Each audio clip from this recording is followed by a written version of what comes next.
Direct जात विचारता येत नाही ना, सभ्यपणाचं लक्षण नाही ना ते. मग फुलारी म्हणजे कोण, तुमचे पाहुणे कुठं आहेत, तुम्ही काय करता, तुम्ही कुठल्या विषयावर बोलता. मी जर त्यांना म्हणालो की मी बसवेश्वरावर बोलतो, तर ते म्हणता तुम्ही लिंगायत आहात का. मी जर त्यांना म्हणालो मी छत्रपती शिवरायावर बोलतो, ते म्हणता तुम्ही मराठा आहात का. मी जर त्यांना म्हणालो की मी पसायदानावर बोलतो ज्ञानोबा माऊलीच्या, तर तुम्ही ब्राह्मण आहात का. हे अशी अवस्था असल्यावर संतांचा समतेचा संदेश आमच्यापर्यंत कुठपर्यंत पोहोचला हा महत्वाचा प्रश्न आहे. दुर्दैवानं सांगावं लागतं, राजकारणामध्ये समाजकारणामध्ये जात आणि धर्म हा टोकाचा विचार आला याचं मला फारसं दुःख वाटत नाही. पण ज्या संतांचं नाव आम्ही पहाटे उठल्याबरोबर घेतो, त्या संतांनाही आम्ही जातीच्या बंधनात टाकलेलं आहे की नाही, प्रत्येकानं आत्मपरीक्षण करावं. दुर्दैवानं सांगावं लागतं, सगळे संतांची जातीची वाटणी आम्ही केलेली आहे. ते सुरेश भटांची फार सुंदर गझल आहे, पुसतात जात मुडदे मसनात एकमेकाला. पुसतात जात मुडदे मसनात एकमेकाला, कोणीच विचारित नाही माणूस कोण मेला. तेव्हा विचार करायची वेळ आहे की समतेचा संदेश देणारे संत आमच्याकडे असताना पहिल्यांदा विज्ञान हा जो विचार आला, संत साहित्यातील विज्ञान विचार ही जी संकल्पना आली, पहिल्यांदा लक्षात घेतलं पाहिजे की संबंध संत साहित्याचं अवलोकन केल्यावर विज्ञान विचार म्हणजे काय याचा पहिल्यांदा विचार केला पाहिजे. की विज्ञान म्हणजे संतांनी काय सांगितलं, की आता आमचे मित्र देबाडवार म्हणाले की H2O आहे, त्यात हायड्रोजन ऑक्सिजन आणि पाण्याचं सगळं संयुग, आणि याविषयी बोलताना असा कसलाही विचार विज्ञान विचार म्हणून संत साहित्यामध्ये येत नाही. संत कालखंडाचा विचार केल्यावर त्यांनी दोन ज्ञान सांगितली महत्वाची, एक व्यावहारिक ज्ञान आणि एक आत्म्याचं ज्ञान. आत्म्याचं ज्ञान म्हणजे विज्ञान, हे संत साहित्यामध्ये आलेलं आहे, हे पहिल्यांदा आपण समजून घेतलं पाहिजे. आणि मग हे समजून घेत असताना या सगळ्या संतांच्या वाङ्मयाची तुलना जरी आपण केली तर खऱ्या अर्थानं सांगायला लागले, खऱ्या अर्थानं विज्ञान विचार हा संत तुकोबाच्या साहित्यामध्ये आहे.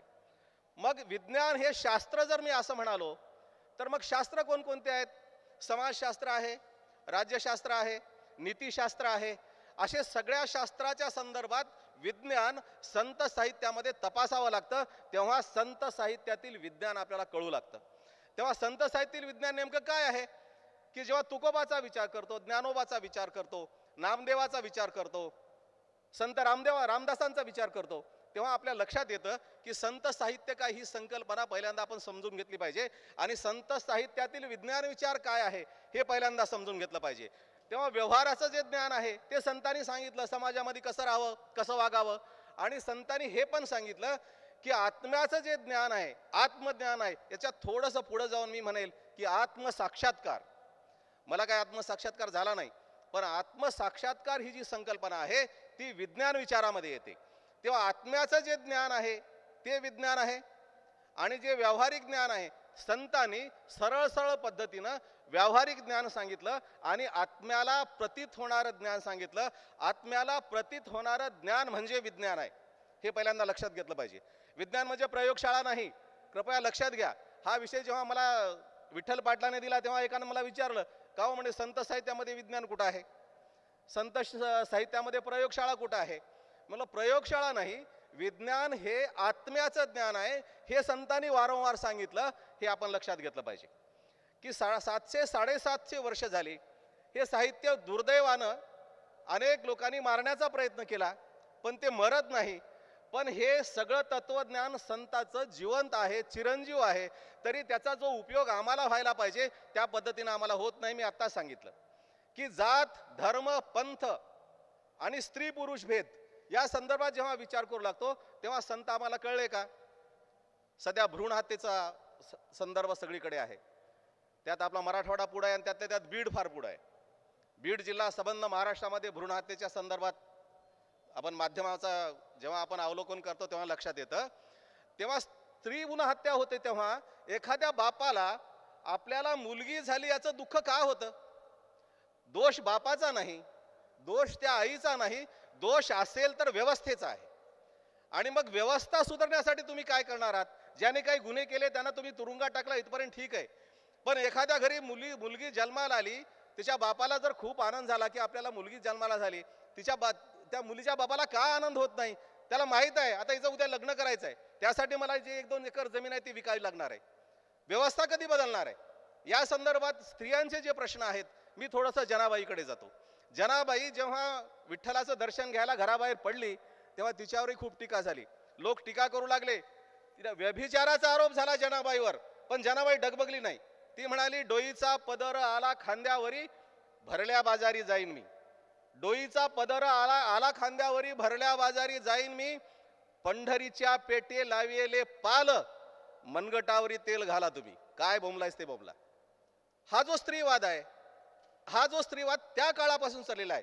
जणी म्हणे देवा झाले मी वेसवा निघाले केशवा घर तुझे, अशी ठणकावून सांगणारी जनाबाई त्या काळापासून आजपर्यंत या अभंगाचा, या रचनेचा फायदा आमच्यावर झाला नाही, म्हणून स्त्रीभ्रूण हत्या होऊ लागलेली आहे की. आणि गाडचण काय, स्त्रीभ्रूण हत्येच्या संदर्भामध्ये मुलगी झाली असा बापाला आनंद कधी होईल की मुलगी झाली, आता हिला मोठी करून याचं लग्न करण्यामध्ये मला माझी शेतीबाडी विकावी लागणार नाही, मला कर्जबाजारी व्हावं लागणार नाही, असं ज्या बापाला वाटेल त्या दिवशी स्त्रीभ्रूण हत्या थांबेल, नाही तर थांबणार नाही. मग तुम्ही डॉक्टरला तुरुंगात घाला की अजून कुणाला घाला. अडचण अशी आहे की आजार रेड्याला आहे आणि इंजेक्शन पखालीला आम्ही देऊ लागलेलो आहोत.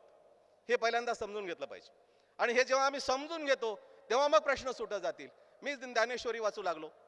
ज्ञानेश्वरी वाचताना मला वाटलं की ज्ञानेश्वरी फार सोपी आहे. नंतर मी मुळात विज्ञानाचा विद्यार्थी, आवड म्हणून एम ए मराठी केलं आणि मी सांगू लागलो आता मी एम ए मराठी आहे, मला ज्ञानेश्वरी लवकर समजेल. पण ज्ञानेश्वरी समजेना. सार्थ ज्ञानेश्वरी घेतली आणि मग वाचू लागलो. सार्थ ज्ञानेश्वरी घेतल्यावर लक्षात आलं की ज्ञानेश्वरी किती अवघड आहे. पण ज्ञानेश्वरी वाचण्यासाठी पदवीची गरज नाही. म्हणून काय म्हणे वाचा जो होईल हिचा तो स्वानंद साम्राज्याचा चक्रवर्ती करी. तो म्हणतो की जो निष्ठापूर्वक नम्रतेनं सरेंडर होतो त्या ग्रंथापुढं त्याला ज्ञानेश्वरी समजते. तो साक्षर असला तरी चालेल. मी वाचू लागलो ज्ञानेश्वरी. ज्ञानेश्वरी मधलं विज्ञान काय याचा मी विचार करू लागलो.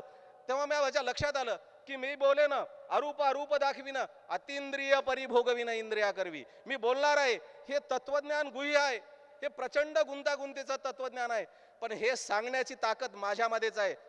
तेव्हा ज्ञानोबा बावली म्हणतात हे मी बोले ना अरूप अरूप दाखविन अतिंद्रिय परिभोगविन इंद्रिया करवी. मी विचार केला की हे एवढं गुंतागुंतीचं तत्वज्ञान आहे, गीता आम्हाला समजत नाही, माऊलीनं प्राकृत भाषेत सांगितलं त्यातलं विज्ञान सांगतोय परत मी. तेव्हा मला विचार वाटलं की एवढा प्रचंड अभ्यास असल्या ज्ञानोबा, खरंच ज्ञानोबा फारच मोठे होते. मी बोले ना अरूप अरूप दाखविन अतिंद्रिय परिभोगविन इंद्रिया करवी. काय ताकद आहे. मी थोडासा अलीकडे पलीकडे जाऊ लागलो ज्ञानेश्वरी वाचताना. आमच्या डोक्यामध्ये पारायण नसतो, आमच्या डोक्यात समीक्षेचा किडा असतो, पण संत वाङ्मयाची समीक्षा करता येत नाही. संत वाङ्मयाचं पारायण करावं लागतं. आणि मी वाचू लागलो की हे तत्वज्ञान, हे जे तत्वज्ञान आहे ह्या तत्वज्ञानावर मी बोलणं म्हणजे की टिटवी चाचूवरी माप सोये सागरी मी नेनतू त्यापरी प्रवर्तेत. माऊली म्हणतात की हे तत्वज्ञान मी सांगणं हे अवघड आहे. याच्यासाठी अवघड काय, मी जर सांगू लागलो की टिटवीनं आपल्या चोंचीनं सागर उपसल्यासारखं आहे. माझ्या डोक्यात प्रश्न पडला. एकीकडे ज्ञानोबा सांगतात की मी बोले ना अरूप अरूप दाखविन अतिंद्रिय परिभोगीन इंद्रिया करवी, आणि एकीकडे ज्ञानोबा सांगतात की टिटवी चांचूवरी माप सोये सागरी मी नेनतू त्या परी प्रवर्तेत. माझ्या डोक्यात विचार आला की ज्ञानेश्वर दोन असले पाहिजेत. एक ज्ञानेश्वर हा की ज्याला प्रचंड आत्मविश्वास आहे, तो सांगतो की मी बोले ना अरूप अरूप दाखविन अतिंद्रिय परिभोगीन इंद्रिया करवी, आणि दुसरा ज्ञानेश्वर हा की टिटवी चांचूवरी माप सोये सागरी मी नेनतू त्या परी प्रवर्तेत. तेव्हा मी आमच्या गावी गेलो. आमचा एक 4थी शिकलेला मामा आहे, वारकरी आहे, पंढरपूरला एकादशीची वारी करतो, कार्तिकी आषाढी. मी त्याला विचारलं काका म्हणलं ज्ञानेश्वर दोन होऊन गेले असले पाहिजेत. ते म्हणले कसं काय बेटा, की अशा एक ज्ञानेश्वर की मी बोले ना अरूप अरूप दाखविन अतिंद्रिय परिभोगविन इंद्रिया करवी, आणि असा एक ज्ञानेश्वर असला पाहिजे की टिटवीन चाचू परी माप सोये सागरी मी नेनतू त्या परी प्रवर्तेत. ते मामा हसले आणि हळूच म्हणाले बेटा ज्ञानेश्वर एकच होऊन गेला, तुला अक्कल कमी आहे. मी म्हटलं कसं काय. ते म्हणाले आत्मविश्वास किती असावा की मी बोले ना अरूप अरूप दाखविन अतिंद्रिय परिभोगविन इंद्रिया करवी, आणि नम्रता किती असावी की टिटवी चांचूवरी माप सोये सागरी मी नेनतो त्या परी प्रवर्तेत. ज्ञानोबा गेलं पुढं जात जसं, आणि खऱ्या अर्थानं तुकाराम हा परमोच्च बिंदू आहे विज्ञानाचा. तुकाराम महाराज सांगू लागतात, छत्रपती शिवरायाने त्यांना बोलवलं, या म्हणाले राजदरबारी तुमचा आम्ही सन्मान करू. तेव्हा तुकोबा म्हणाले आम्ही तुम्हापाशी येऊन या काय वृथा शीन आहे चालण्याचा. सर वेळ किती अजून.